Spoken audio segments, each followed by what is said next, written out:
Welcome to tonight's meeting of the City of Covington Council meeting dated March 7th, 2023.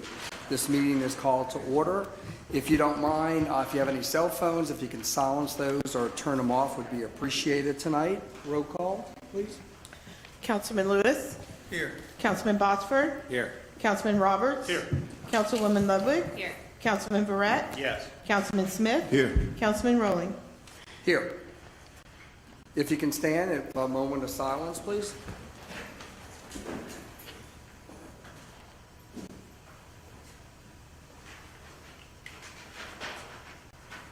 And would our council clerk, Joanne Rucker, lead us in the pledge? I pledge allegiance to the flag of the United States of America and to the republic for which it stands, one nation, under God, indivisible, with liberty and justice for all. Thank you. Okay, tonight on the agenda, we do have an appeal, but we're going to change this item to a discussion item. Councilman Lewis has requested this. So to change it to a discussion item that would fall under the after the resolutions under new business, it would be item number C. I just need a motion to change, and we'll go through roll call. I need a second, please. Motion to change. Second. Roll call, please. Councilman Botsford. Yes. Councilman Roberts. Yes. Councilwoman Ludwig. Yes. Councilman Barrett. Yes. Councilman Smith. Yes. Councilman Rowling. Yes. Councilman Lewis. Yes. Thank you. Moving on, consent calendar.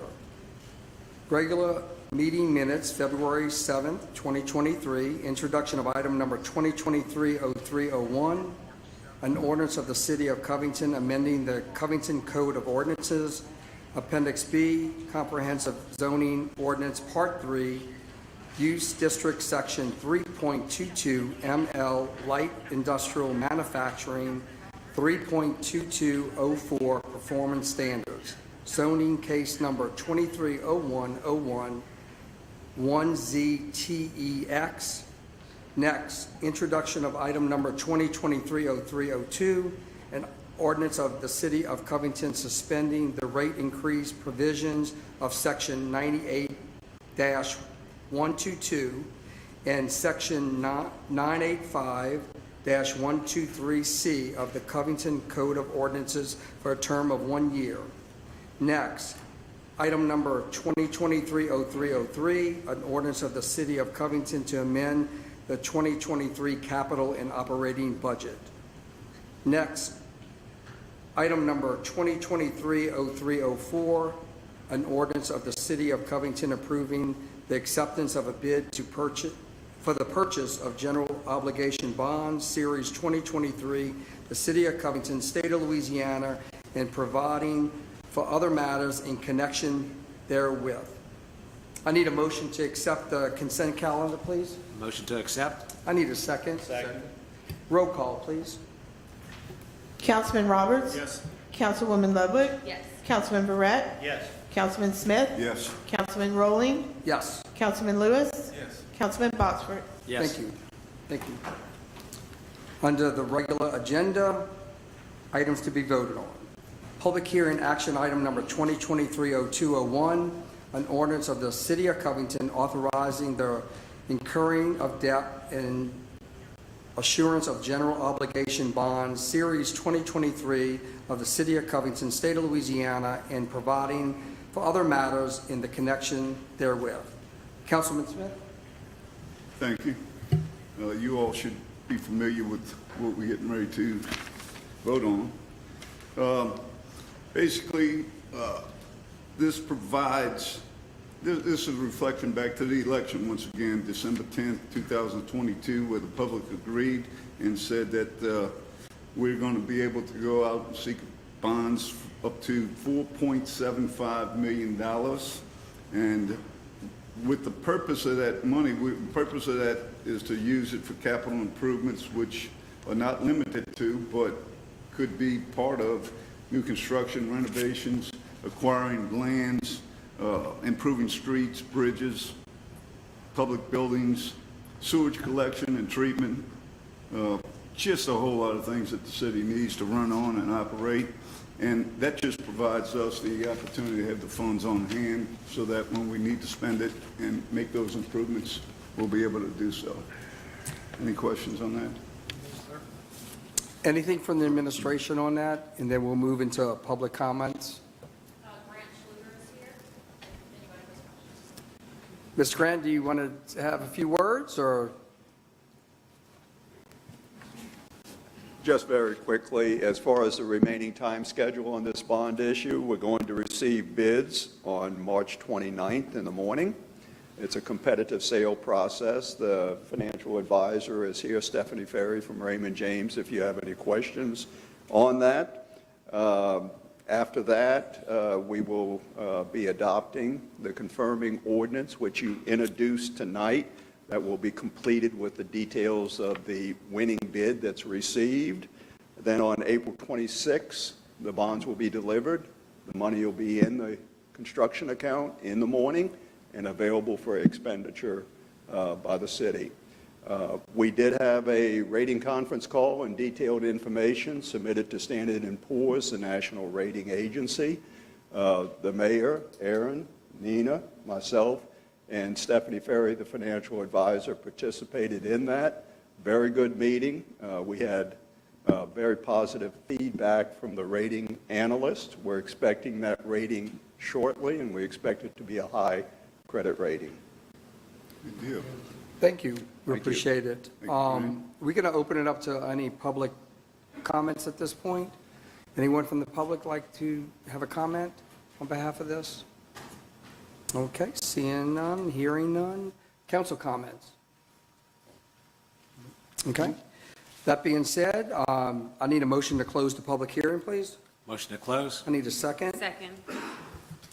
And now I need a motion to adopt. So moved. Second. Roll call, please. Councilwoman Ludwig, Yes. Councilman Verret, Yes. Councilman Smith, Yes. Councilman Rowling, Yes. Councilman Lewis, Yes. Councilman Botsford, Yes. Councilman Roberts. Yes. And we want to thank you for all your hard work on behalf of, the city of Covington. We appreciate it very much. Okay, moving on. Public hearing action, item number 2023-0202, an ordinance of the city of Covington declaring surplus certain vehicles and equipment owned by the city of Covington. Obviously, we have done this every year, so it's that time again. I don't know, administration, do y'all want to talk a little bit about this really quick, or? Sure, I'll touch on it real quick. Sure. So this is just the normal process for us to be able to surplus and then auction off city property. And in for this list, what we focused on was vehicles and heavy equipment, because we certainly have a few of those. If you've been to the Public Works site recently, you've seen some equipment sitting around not in good shape. But we're going to try to auction it off and see what we can get for it. So this is the first step, is that the council has to declare it surplus. Yes, indeed. I know a few of us were over there, Public Works, and we did see quite a few different equipment that have aged. So obviously, when you get this done, I'm going to open it up to public comments at this point. Anyone from the public? No comments? Okay. Also from the council, anything from the council additionally? Okay. So if we can, let's close the public hearing. I need a motion to close, please. Motion to close? I need a second. Second. And now I need a motion to adopt. I will make a motion for that. I need a Second. second. Roll call, please. Councilman Verret, Councilman Smith, Yes. Councilman Rowling, Yes. Councilman Lewis, Yes. Councilman Botsford, Yes. Councilman Roberts, Yes. Councilwoman Ludwig. Yes. Thank you. Under new business, resolution number 2023-05, a resolution of the Covington City Council confirming the capital outlay and encumbrance rollovers from the 2022 budget to the 2023 budget. Councilman Smith. Thank you. In simple terms, we've got money left over that was approved in the 2022 budget that hadn't been completely spent, or maybe the project hadn't started. We're in the process of, I'm in the process of agreeing with the administration. We need to move this money. It is an encumbrance. We'll move it to the 2023 budget, and hopefully the projects will move forward, and we'll be able to spend some of that money, and we don't have to do this again in 2024. okay? But let's move this money, is my recommendation. We got to get it out of 2022's budget, move it to 2023, and move forward.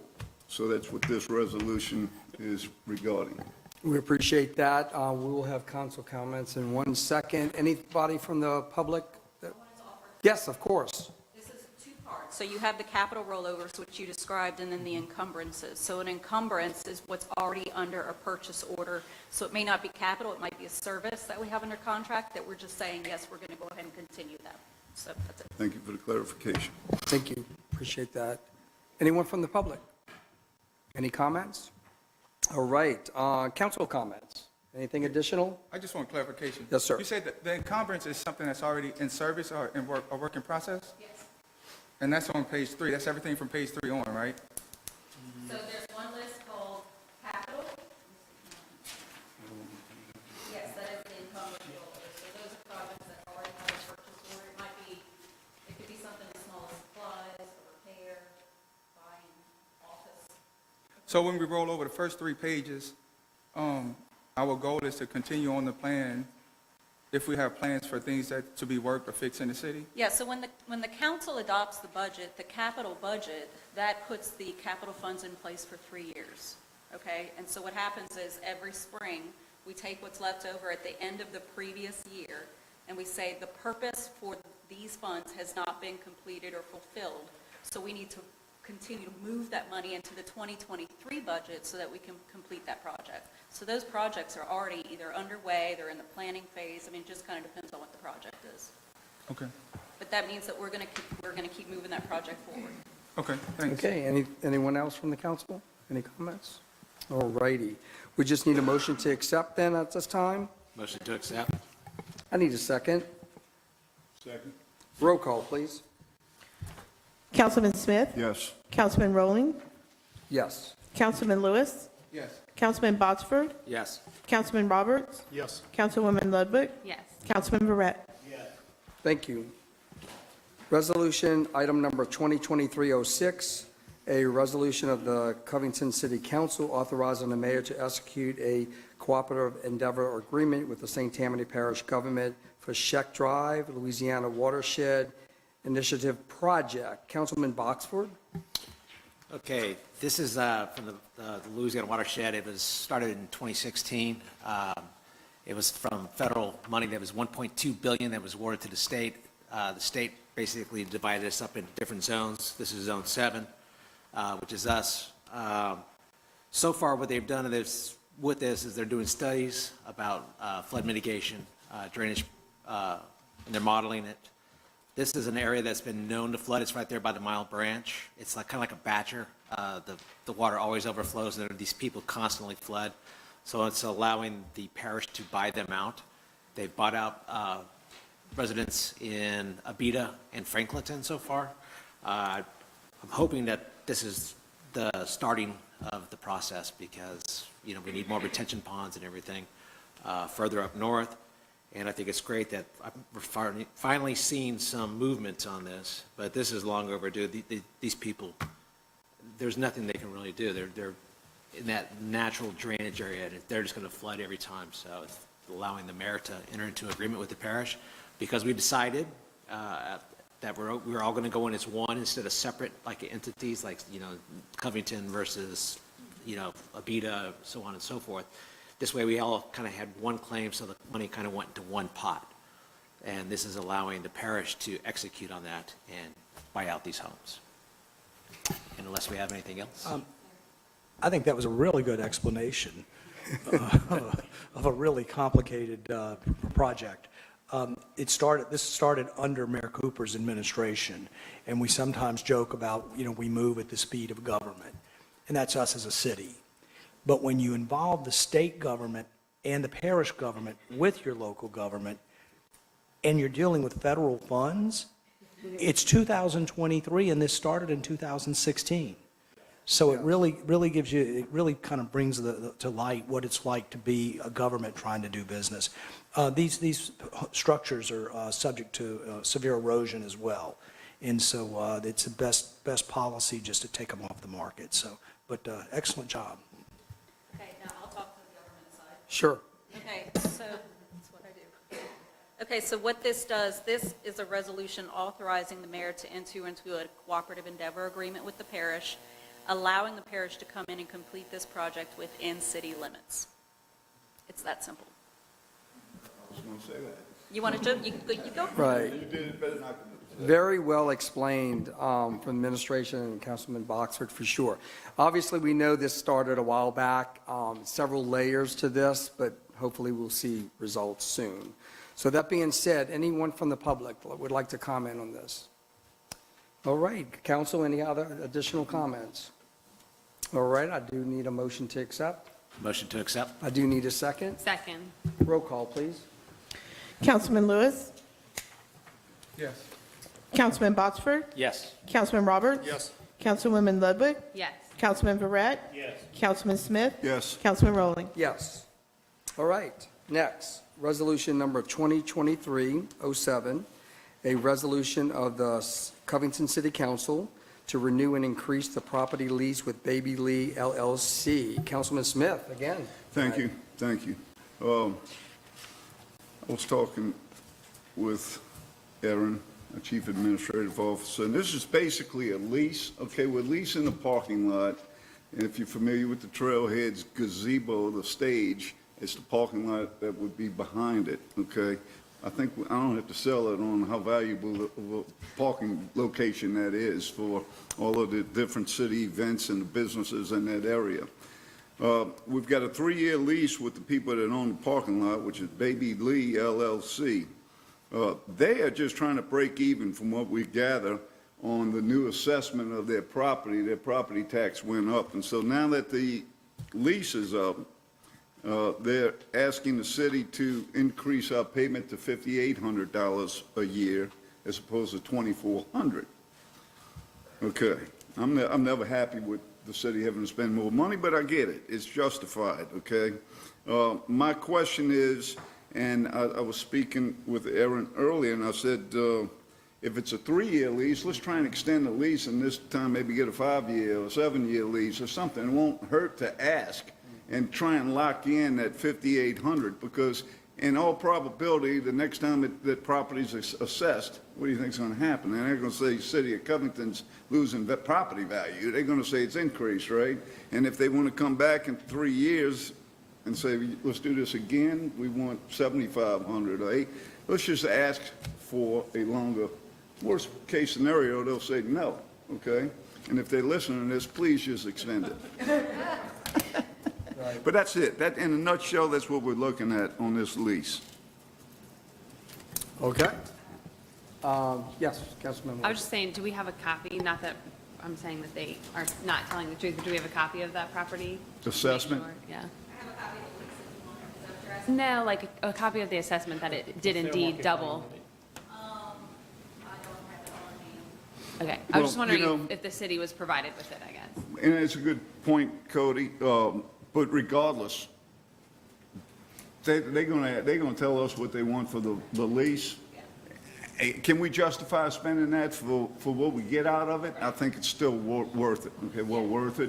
And I'm sure I'm hoping it's because of their property tax bill. Curious, thanks. All righty. Any other comments from the council on this? Okay, public comments? Anyone from the public? All right, just need a motion to accept, please. Motion to accept? Second. Roll call, please. Councilman Rowling, Yes. Councilman Lewis, Yes. Councilman Botsford, Yes. Councilman Roberts. Yes. Councilwoman Ludwig. Yes. Councilman Verret. Yes. Councilman Smith. Yes. Thank you. Okay, as we moved our appearer to our discussion item, it is that time. So we have Mr.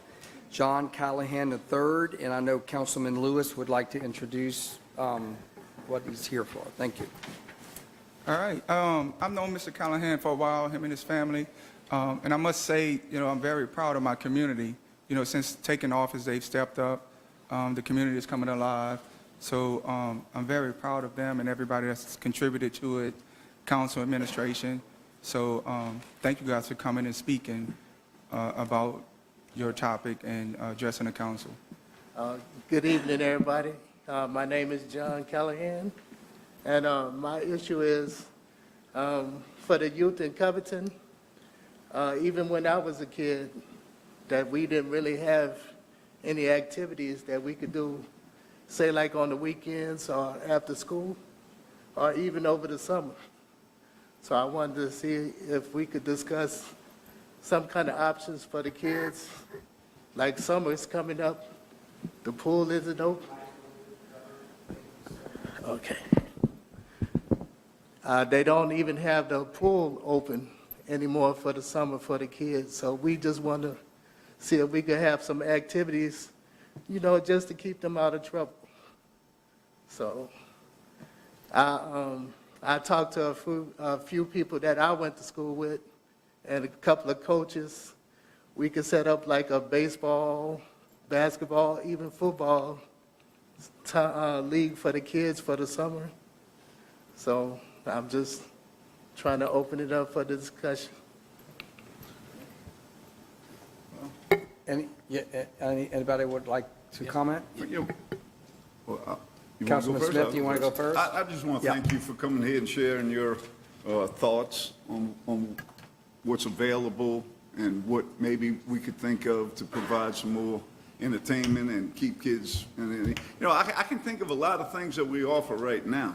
Okay, we've got a nice facility at Peter Atkins Park, in my opinion, especially during the summertime, providing we can get the adequate lifeguards and get the pool open. And believe me, the city has been working on this for a long time to try and secure these lifeguards. It's not as easy as you would think, okay? Councilman Roberts works with the YMCA. He's got issues, I'm sure. So, swimming pool activity, we still have CRD, we've got softball, we got baseball, okay? I don't know what other sports are going on over there during the summertime. You know, I'm old enough where I didn't play soccer, lacrosse, and all that kind of stuff. So maybe we've got some of that. I'm not sure, okay? But do you have any ideas? What are some of the things that you would maybe hope that the city could look into maybe implementing for the Like kids? even up to the older, like the young adults, you know, have something for them to do in the evening time to keep them out the streets. We're working on that with the leadership of the mayor and John Botsford. They've been working really hard at getting those on Park up and running. Like I said, with the softball field. I got a couple of coaches and stuff that I talked to, and they said they would help out if need be. And, you know, maybe we could raise money to do, you know, to help out and, you know, just to get them out the street and out of trouble, you know. Well, I agree, man. If you can keep young kids, young adults occupied and have them interested in doing something other than sitting on the corner thinking of getting in trouble, okay, I'm all for it. I do think we've got a lot going on. I just can't think of you know, we're getting ready to do a splash pad at Pete Atkins Park, so the young kids are gonna like that. Heck, I might see you and your dad out there. By the way, this gentleman's daddy served on the city council with me for 8 years, Larry and I. And you're a man of few words if you like your dad, but you've already spoke more than he spoke in 8 years, I can tell you that, okay? But, look, if you can come up with an idea, we've got a few things going on right now that are on the drawing board, like I mentioned, upgrading the park area, splash pad, ozone, adult, young kids, young teens, maybe getting mentored by some of the older people out there. That'd be great. So we're doing some things, but heck, you may come up with something we hadn't thought of. I'll get with Councilman Lewis, and if I have some great ideas I could bring to him, I'll bring it to him. Okay, great comments. Councilman Boxford? Yeah, I think that's a great idea. I know our police department does do like a little summer camp. I'd like to challenge our fire department to do one also, maybe even like our public works or something, or the mayor's office. I'd like to see the mayor out there having like a little thing going on. They got, hey, and Brian, you know, with our recreation department, he's been doing a great job.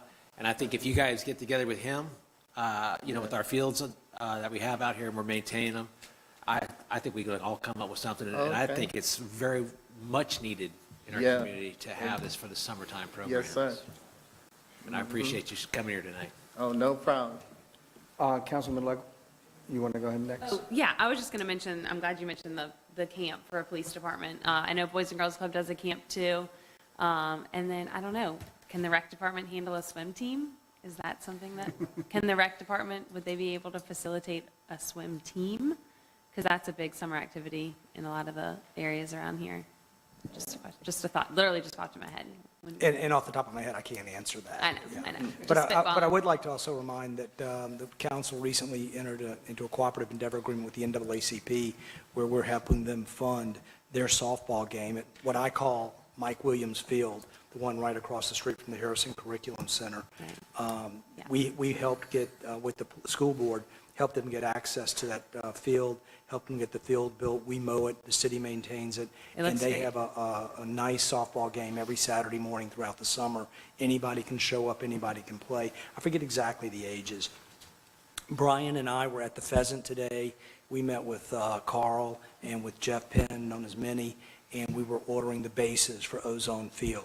At Ozone Field today, they brought in the brick dust, which is what your infield dust, and they're drying that out and blending that into the infield. So that's coming along very quickly. And one of our prerequisites for them having access to the field is that they have to include young people from the ages of, say, 14 and 15 up to 20 years old on their team.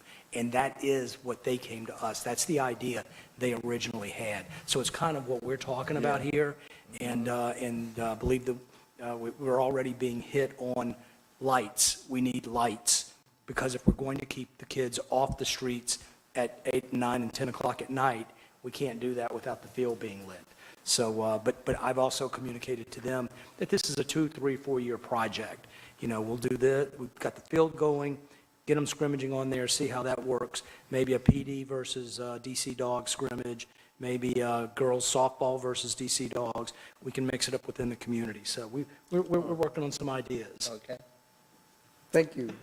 Councilman Roberts. Yeah, just to speak to lifeguards real quick, I'm already in panic mode for what I do. And I can tell you about 60-something pools didn't open in New Orleans because of lifeguards last year.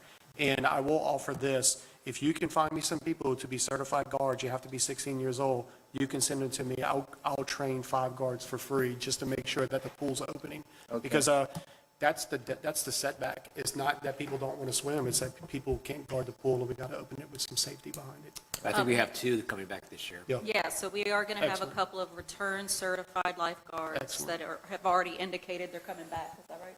And then Eugenie did put out the advertisement for additional lifeguards, and she sent them to the schools as well. We Great were open. It was a comments. late open, but we did open last year. Great comments. Councilman Lewis. Yeah, I just want to do a little wrap-up, a roundabout of everybody's speech. You know, when I took office, I did an aggressive push for recreation, for ozone, help with the NAACP to get the softball field back. And even though I don't get much recognition, I don't need it. I just like to see improvement. But what I love the most is to see this community come out and ask for what you need. That's what we need. I want you guys to continue that, because that's where my love come from. That's what I like to see. You mentioned Boys and Girls Club. Boys and Girls Club has been moved now twice. They're now in need of another permanent location.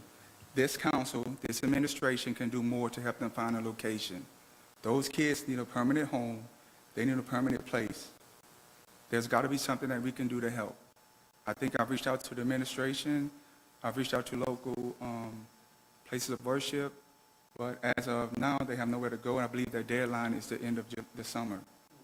So if anybody know any places, you know, we need to reach out to the director over there. Well, if I can interject something on that? Let me finish real quick. Okay, I'll come back to We it. do have baseball, we have the pool, we have Peter Atkins, but there's other sports that people play besides basketball and baseball. We need to start looking at those. I think I mentioned to the administration before about soccer, tennis, and things like that. I played tennis. My son played tennis. We don't have that option everywhere. No, we can't have every sport, but I think we need to also look at that, because I guarantee you there's one kid that's standing back looking at other kids saying, why can't we play a sport like tennis or something else? You know, we got to start thinking outside the box. You know, we're not back in the old ages anymore. That's all I have to say.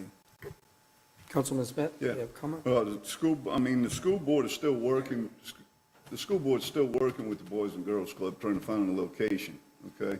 The city of Covington is not a real estate office, I know we're not a okay? real estate office. We can't go out and pay for a place either. So when you say, you're saying that the city needs to step up and do something, I don't really know what you expect the city to be able to do. Let me clarify.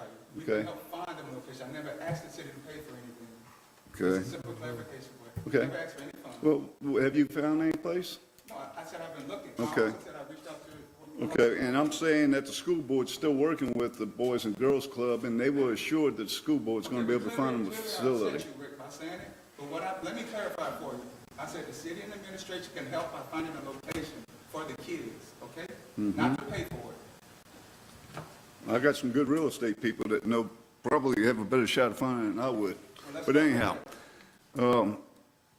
and you did make another comment that I had something off of tennis courts. We do have a city tennis court, you know, over at Hugo Gallagher. And we So if just a kid redid wants the to go play lights. tennis, we don't charge anything for that. They Here can you go go, again with charging. What is, I'm saying we don't. It's available. okay, Rick. Thank you, Rick. Okay, you're welcome. Okay, well, I mean, this is a good setting to talk about the Boys and Girls Club needing some help. So that being said, there's good people in our city, in our region that might hear this, or maybe some people in the audience can talk to certain people that might help in the regard of finding a place. But it was great dialogue today. Anything else? Oh, Councilman Barrett. I'll just say one thing, listening to this, is that it goes without saying, it's common sense, there's enough studies on it. After-school projects and during the summer projects matter, right? And so it's very timely that you're coming right now and very timely for the conversation. I can remember when I first took office, we talked about the Boys and Girls Club giving that opportunity. Now, Peter makes a great point that if you keep moving around and you're not within the city, that affects a lot of kids. So, but back to that idea of thinking outside the box. I know Brian's done a fantastic job. And so maybe they could utilize the tennis courts with some type of, I don't know, but at the end of the day, your conversation is very timely, I think, because these kids are going to be out of school, and that's going to be important. Whose comments? Mr. Callahan, we thank you for coming tonight. Tell your dad hello for us. No, I will. All right, thank John. you. All right, Appreciate Thank you, you. but okay. All right, we're going to go right into comments and reports for the districts. We're going to start with District A. Councilman Lewis.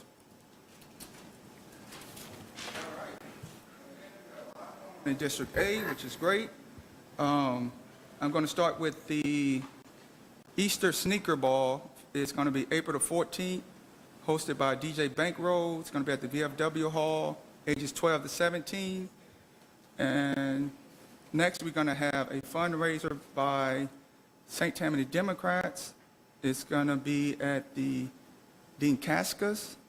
It's going to be a dinner Wednesday, March 15th from 5 to 9. 2228 Cary Street in Old Town Slidell. And that's going to be a fundraiser match. Next one is Project Blessing on March 22nd. It's doing a WSB financial workshop for the veterans and community members. It's going to be from 6 to 8. They'll be taking rental and utility assistance for veterans at the event. And then on April 29th, there will be an adult prom fundraiser at the VFW, and that is be a fundraiser for the vets also. And then, of course, on March 30th, we will have Kermit Ruffin at Reverend Peter Atkins Park from 5:30 to 7:30, which will be a free concert, food truck, dancing, and fun. And I think that's about it. Okay, thank you. I appreciate that. Okay, moving on to District B. Councilman Boxford. Okay, so the stats for the food bank is my first thing. In February for 2023, they had 746 total households that they served, which were 882 total boxes. Their numbers are still up, and food is definitely needed. They're having their 21st annual golf tournament held on May 9th at Beauchene. It's one of their biggest fundraisers. And they're actively seeking sponsors and raffle prizes in addition to golfers. It'll be a breakfast, lunch, dinner, and drinks and snacks along the course. Go to northshorefoodbank.org/golf tournament. They also wanted to put out that the pandemic SNAP benefits are ending. Many Louisiana residents had extra SNAP benefits extended since COVID. They will now have less benefits effective March 1st. Of course, that's already passed. They're encouraged to check with DCFS to see if anything has changed for them, since they may not qualify for the extra benefits. They're having an open house on April 3rd. North Shore Food Bank is inviting the community resources, inclusive of job providers, healthcare providers, veterans assistance programs, nonprofits, and church ministries to attend an open house from 9 to 11 on April 3rd, and leadership staff will provide tours and answer questions about the food bank. Informational flyers will also be available. For information, contact Ginger Kunkel at gkunkel@northshorefoodbank.org. Their most needed items are dry beans, tuna, oatmeal, low sodium soup, and ravioli. I wanted to touch base on a little thing that I know that Larry's very much involved in, was Kelly Kicking Cancer, March 25th. It's only $35. It's a little 5K. It's in town. To register, go to kellykickingcancer.org. The lady that puts this on lost her daughter to brain cancer. It's a great, wonderful event. You can walk it. You don't have to run. Just letting you know, Mark. So, don't forget about the farmers market, the shop local, and also daylight savings time. Don't forget to spring forward this weekend. That's it for District B. Okay, and that 5K is on the 25th. 25th, yeah. Thank you. Okay, Councilman Roberts. That's an District early C. morning too on the 25th, so come out there. I'll actually be emceeing and DJing for it, so y'all come support Kelly King Cancer. So a couple of things. I want to acknowledge the police department for their presence on 15th Street. They have monitored the speed out there, and I absolutely love it, so thank you guys for being out there. On several occasions, by several I'll probably mean 5 since I've started keeping track, I have seen a car pass another car in the turn lane on Ronald Reagan Highway, and it's so dangerous. And so if we can just consciously put some people in place to maybe catch some of those guys, I get that the speed limit is the speed limit, and you want to go faster, but that's not the way to do it at all. I'm happy to see Lurleen Drive is back on the move, so thank you for that. I know the residents have been waiting. I know it wasn't our fault, but it's just good to see progress. And then speaking of Callahan's, I spoke to Mr. Callahan today, and I'm going to put this out there. He asked me for a favor, and I said I will definitely make mention of it. The VFW has suffered some repairs. They need some repairs done to their building. As a city, we just can't go work on people's building. But if you have a nonprofit or a church group or a construction company that just wants to give back, I'm just asking you to stop in at the VFW and just ask, what can I do? Because I know they can use the help, and I know funds are hard for nonprofits these days. So if you have an opportunity to lend a hand, please stop by and do it with them as well. And that's it for District C. Thank you, sir. Appreciate it. Moving on to District D, Councilwoman Ludwig. Thank you. Okay, so I didn't want to get started and have the meeting pass without the mentioning of the unfortunate passing of John Da Silva. He was the president of iShred, and I think everyone who is involved in CBA, it's just such a friendly face, and it's a huge loss to the community. So I was very sad to see that he passed away this past weekend. Also, District D, thank you to Public Works. I don't see Jim here, but they finished the replacing of the terracotta pipes over there near 15th and Taylor. And so the residents are extremely excited. They're waiting for a heavy rain with their fingers crossed, but so far they said so good with the rain that we've had. So thank you to Public Works for completing that much needed drainage issue, because they were having waste come into their home. So clearly an emergent situation. And they were super fast and responsive. St. Tammany Parish Hospital, Kelly Rabelais, said that applications are being accepted for the 2023 Collegiate Shadowing Program, and you can go on sttammany.health/news to find out about information on that. The deadline for applications is April 17th, and the March calendar for the Parenting Center for their events and activities is also now live. You can register through classes, again, on Health/Parenting Center. That's the hospital. And actually, the other thing I was going to mention was, I had it written down, Peter, about the Boys and Girls Club. The Harrison Curriculum Center will be, has to do some significant renovations at the end of the summer. It was supposed to be in the spring. They extended it so that they could continue their summer programming, but unfortunately, the time is ticking. So we're frantically looking for a space for them within, obviously, the area that it's in right now. It needs to be walkable. March 11th, on a lighter note, is our St. Patrick's Day Parade. It feels funny to say only the 5th because we've been around since 2016, but due to floods and pandemics and whatnot, this is only the 5th year. So we have like 30 participating groups within the parade, which will definitely be our biggest one that we've had so far. And it's supposed to be beautiful, perfect weather. So all the local businesses right at the end are participating in the beginning and along the route. So it'll be a great little boost to the economy. We'll have Del Porto, Tujo's, Jewel Cigar, Beer Garden, Tap Room will all be kind of doing, the English Tea Room will all be doing parties throughout the parade as well as the block party until about 5 o'clock or so. So we're looking forward to that. And thank you to Serrata at the City for Cultural Arts and Events for being wonderful to work with. And it's a lot of logistics. So thank you. That's it. Thank you, appreciate it. Moving on to District E, Councilman Ferret. First of all, I'd like to thank our council president, our council clerk, with the input of Christopher, that we are moving forward on much-needed council chamber improvements.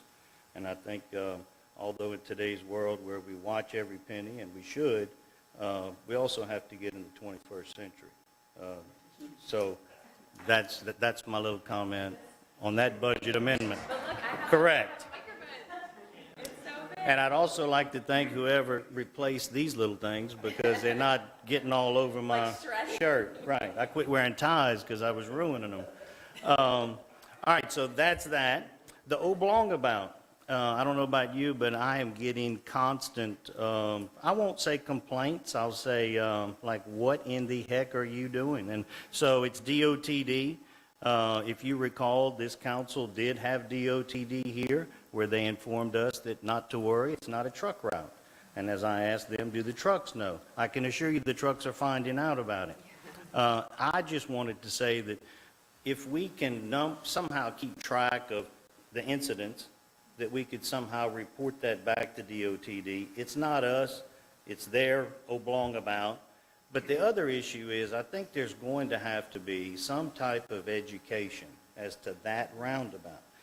You need education on a roundabout to begin with, right? Every roundabout you see, it all kind of works out at some point. This one here is a little challenging, I have to admit. The idea that you can go over the middle and that's going to be the cure, I don't know. I will say this, that Rick Smith said something that was spot on during that council meeting, and he said, is this Plan B? Are we getting Plan B? I can assure you that's Plan B, all right? But with that said, I think we're excited to have some type of I just hope that it's going to work out. But I do think we need to stay on it, and I think we need to be cognizant that people are going to have to be educated. Don't stop and stay there and let the traffic back up. Sorry. Oh, and let me just say one thing. I did have a constituent to say they had an idea to fix it. They said remove it and put a stoplight, which I thought that was somewhat ironic, but. I was actually going to touch on you keeping track also. Can we get DOTD to put a sign coming from this direction about the no trucks? Because sorry, I'm directionally challenged. From Boston to downtown, there is not signage, but one of the ways it is, but not the other way. So if they're coming this way, I'll get you the logistics, like I'll create a little map and show you. So, Or do we have just reasoning? comment. So Chief Farrell reached out to me over the weekend. It works. He reached out to me over the weekend just to ask me to notify DOTD that 18-wheelers were getting stuck in the curb, and that's because the grade of the road is still going to come up. So it is supposed to be a drive-over curb for fire trucks or large vehicles, and I don't think, they just haven't gotten to that point yet, but they're supposed to be getting to it very soon. I do have a meeting with DOTD tomorrow on a different issue, so I will again, it was already on my list to bring it up to them. I don't want to have a meeting with them and not talk to them about the status of the construction and how it's going and the feedback they're getting. So I'll let you guys know. And I just Yeah, if think, you can mention the signage, because it's Yeah, in and one I'll bring spot, up the but not signage. the other one, so. Yeah. Uh-huh. and Thank I you. think, some type of keeping track, like I say, we ought to Yeah. have the number of incidents that are there. Trust me, Chief Farrell's doing that. Believe me, I try to stay away from Facebook and people are screenshotting, hey, check this out, councilman, and, Yeah. And there is a so- learning curve that goes along with Right. installing a roundabout. Maybe a sign like yeah. the zipper merge, you could do around learning about the roundabout. Turn Well, left. speaking of the zipper merge, that was next on my deal. I wanted to thank administration that I knew they needed to merge, and I knew they had a courtesy issue and problem with the area.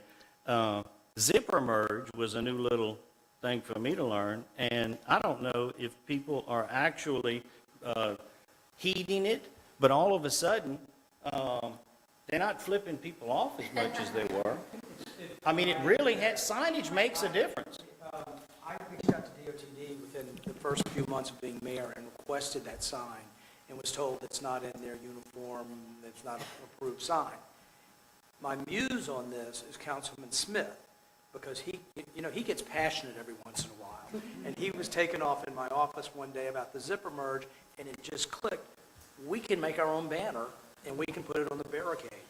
I noticed within a couple of days a difference. It's anecdotal, but you can see people using both lanes, and when we added that language, be courteous, and they're just like going one at a time, and it seems to be working much, much better. I agree, and wanted to Thank give you. kudos for the sign, because I do think, I don't have any scientific evidence, but as you say, I just think it's making a little difference. All right, so then I'd like to briefly touch on, we introduced item number 2023-03-02 in regards to the ordinance of the City of Covington seeking to possibly suspend the rate increase for a term of 1 calendar year. I sponsored it. I think that if we look at the Code of Ordinance that we did, Section 98-122 and 123, it provides for an annual rate increase by the addition of amount equal to the change in the Consumer Price Index. I think an application of this rate increase at this time, resulting in an 8% increase in both water and sewage rates, is not only unreasonable, it's unwarranted, and I think it's wrong. I would like to point out that from the administration's figures, since this council has taken office, this water and sewage rates have increased by 45%. I think the city coffers are flooded with money. I think we're bathed in cash, and I think this only soaks the residents. I think it's too high. And I do get the fact, and I want to give kudos to the administration and kudos to this council, that those rates had not been tinkered with, adjusted in any way, shape, or form that put us in this situation, right? But I do think that the one we passed, which asked for an automatic annual rate increase, is acceptable if we are trying to keep pace with the as costs increase. But I don't think it's possibly plausible for anybody to explain to me why we would be up 60% in water and sewage rates. I think that this council and the administration is in a good place. I think that we get the luxury, frankly, of discussing how we're going to spend this money. And I think deficit spending is a bad deal when you talk about a project, but if we're going to go there, then we've got to address this fire department, right? And you've got to address, you can't tell me that tree permits pay for the permitting department.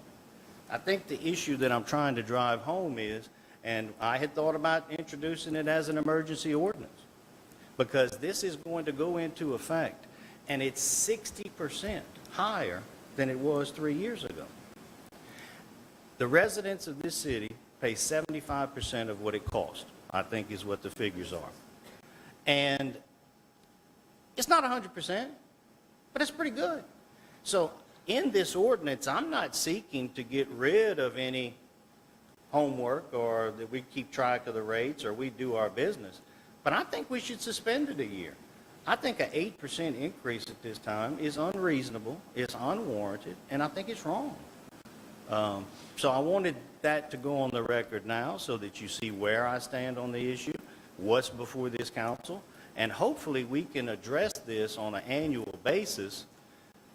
Look, everybody knows inflation is up. Everybody knows the CPI is what it is, right? But at the end of the day, sometimes you got to crunch some numbers and say, this ain't right. It's not right to the working people to pay 60% higher in rates because it hadn't been dealt with in the last 30 years. Not when this city is in a good financial state. We're not looking for money. We're not looking to raise taxes. And I don't think this council has raised taxes in any way, shape, or form. But I don't think you can honestly tell the people of the city of Covington that their water rates need to go up 8% and their sewage rates need to go up 8% when you've already increased it 50%. That's too high.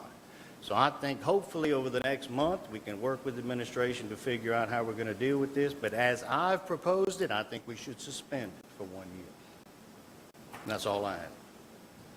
Thank you. Appreciate it. Moving right on to Council at Large. Lots of good Mr. Smith. discussion, and comments from the districts, so mine's going to be short. I hate to keep talking about it and about it and about it, but the roundabout, you're right. Okay, but as I'm telling people that call me, let's wait and see the finished product, okay? It's chaos out there today. It took me 15 minutes to get through because they were stopping everybody doing, they're still working on the deal. Aaron made a good point, you know, the trucks won't be getting stuck. They may be riding over the thing, but they're not going to be getting stuck once the elevation and concrete's poured and everything else. So I just tell people, sit tight. I appreciate your concerns. I've got some of the same concerns. DOTD doesn't have a perfect track record, in my opinion, as to doing things the right way.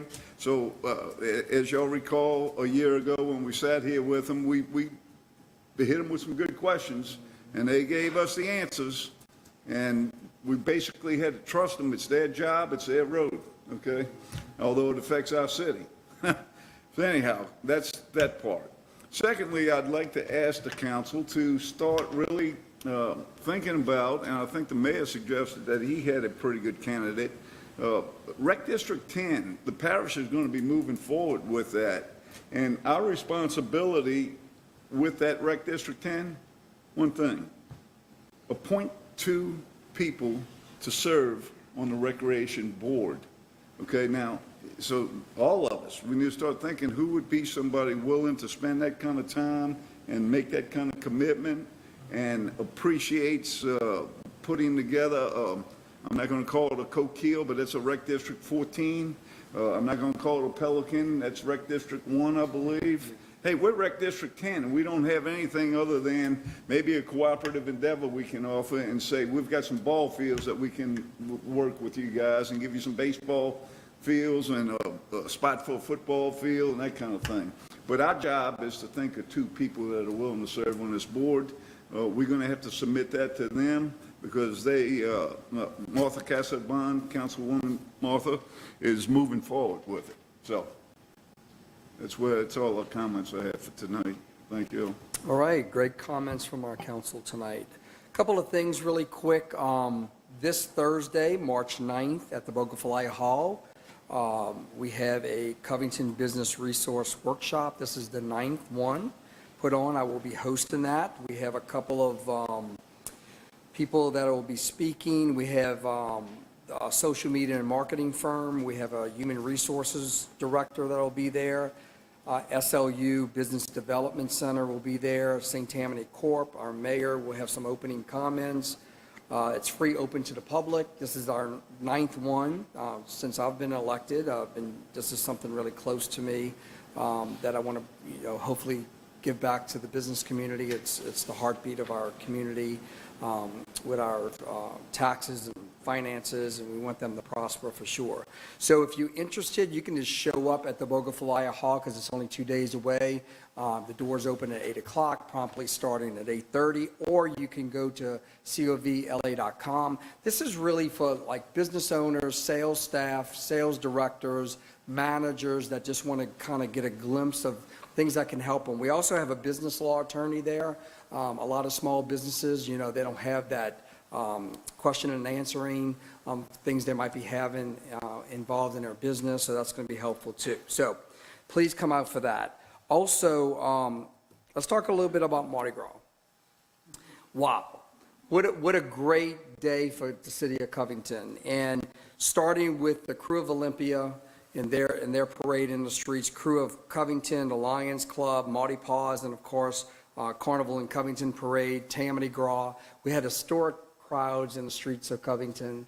If you have a chance to go on the website to see the footage that was actually produced on this video from Mardi Gras Day, it's just like, you just can't believe it. It's just, I was just like, when I was riding in it, it was just like I was just really watching a crowd because it was so large. And again, a lot of people to thank, the public service department, cultural arts and events led by Sarada Barnett, her staff, the Covington Police Department, Fire Department, the other municipalities that were in our city helping out with those departments, any other staff from the city. We thank them so much, and what a great job for the city of Covington. That being said, I feel that even next year is going to be bigger and better for the city. I know there's growth that's going to probably happen. We really are on the map for Mardi Gras Day. That was always the intention, to give people a choice. It was a safe Mardi Gras. We thank the members from all the organizations to really investing their money into this. And they putting a free show out to the citizens of Covington. So very thankful for that. The only other comment I have is there is an election in the city of Covington that's going to take place on Saturday, March 25th. It is District D. And it's important to go out there and vote. So early voting will be March 11th through the 18th. And again, Election Day is March 25th. So that's pretty much all I have tonight. I'm going to turn it over to Mayor Mark.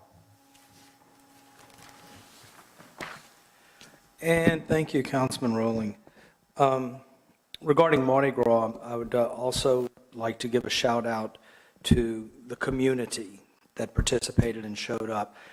This Mardi Gras, like last Mardi Gras, I almost hate to say it because I feel like I might jinx us, we had 0 arrests.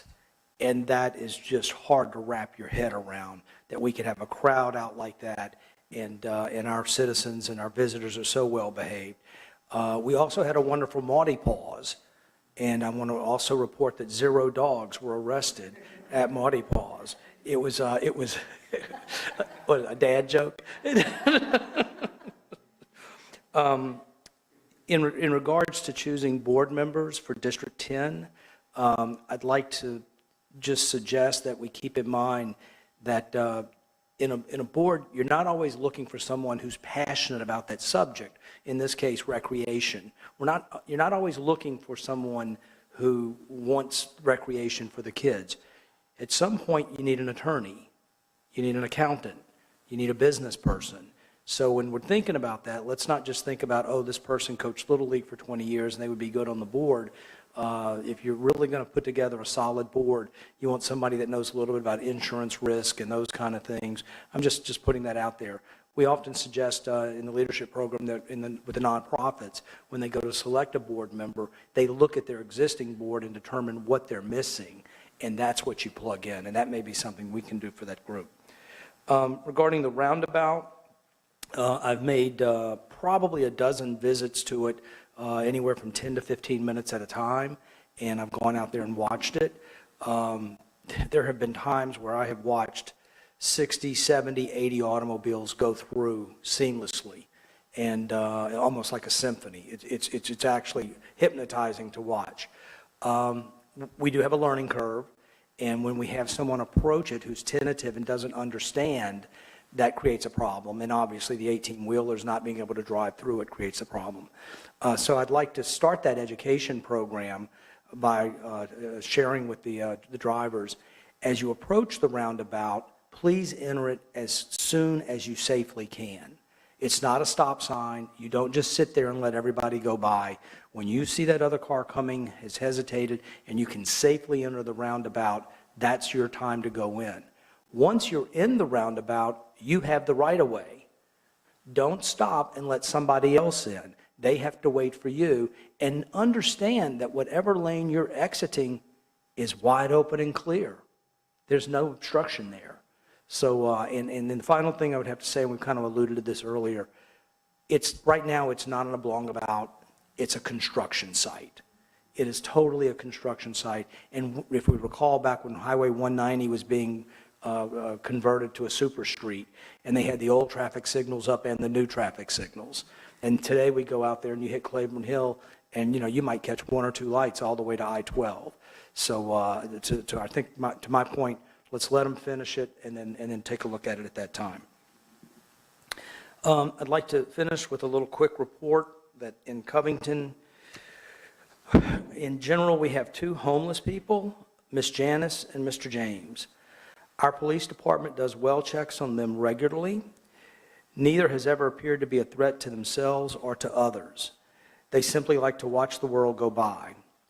Miss Janice has recently moved on. Many of you may know her as the lady that sits in the chair with a couple of bags and just watches the cars go by and wave. And we as a community, people just stop and give her food, give her money, whatever they think she might need. She never asks for anything. If you walk up and say, "What do you need?" she'll say, "I don't need anything." We think she may have perhaps moved to live with a friend in Tennessee for a couple of years. So if you haven't seen Miss Janice around for a while, that's kind of the feedback we're getting, but there's no way for us to confirm that. Mr. James was asked to move from the breezeway behind the old courthouse, so he has relocated to the trailhead. Complaints of him being unsightly resulted in one of our police officers suggesting he spend his days at one of our parks. This would not have been my suggestion, but that was the suggestion. Regardless, it is reported that he now spending his days some at Hubie Gallagher Park, some still at the trailhead. James does not panhandle.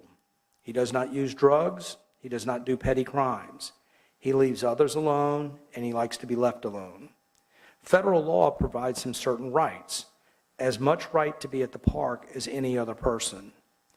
That said, if he or other homeless are perceived as breaking laws, enforcement will take place.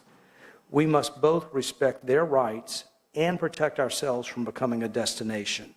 So I know a lot of people care about these two individuals, and I think they need to understand that the city is limited in what they can do, but we do the well checks every couple of days. Some were concerned when they saw James at Hubie Gallagher, where does he go at night? Where does he sleep? We know where James sleeps. We don't share it. We think that's going to just stay between us. But he's okay and he's fine, and it's a lifestyle choice. So with that.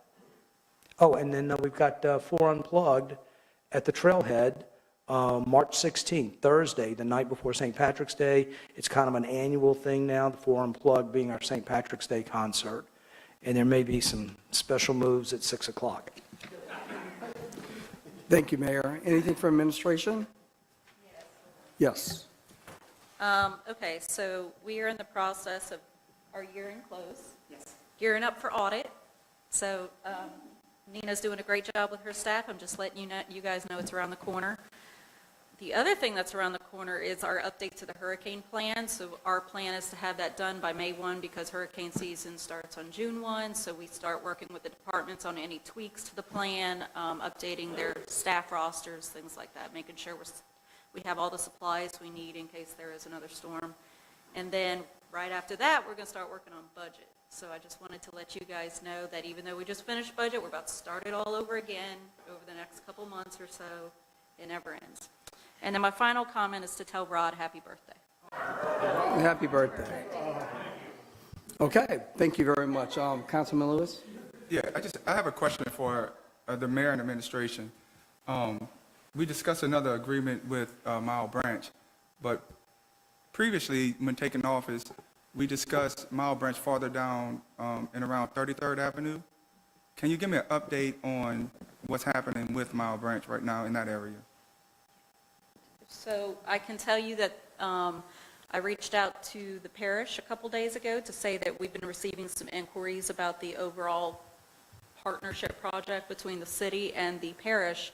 And then we received an invite today from the U.S. Corps of Engineers. They're going to be coming in town, and we're going to meet with them to talk about how we can improve that. And I think that that's going to be the next step in this project. I won't know until we have that meeting, but I'll give you guys an update. So I guess the other question is, whose responsibility is it? Or is it a shared agreement? Is So that what I'm hearing? the city had entered into a cooperative endeavor agreement with the parish some time ago. I mean, I recall this being back in 2015, maybe. I was still at the parish. The city had budgeted some funds, and the last I recall, the city left off, or the parish left off, they were still doing some surveying, and that's the latest. So again, we're going to be meeting and seeing what the next steps are, and I'm hoping to come back with a good update for you guys. Yeah, I Okay. think it was 250,000 from the parish And and some of it was 250,000 spent, so from there's the still city. some money on the books. Yeah, and they were doing bank stabilization was one of the last things that I heard from them on, but since then, it's been kind of like stagnant. So, And you'll keep us updated on that, right? Okay, thanks. and one other question I just had for you, or just a suggestion, and I don't know this because I know I'll forget it Sure. if I don't ask you now.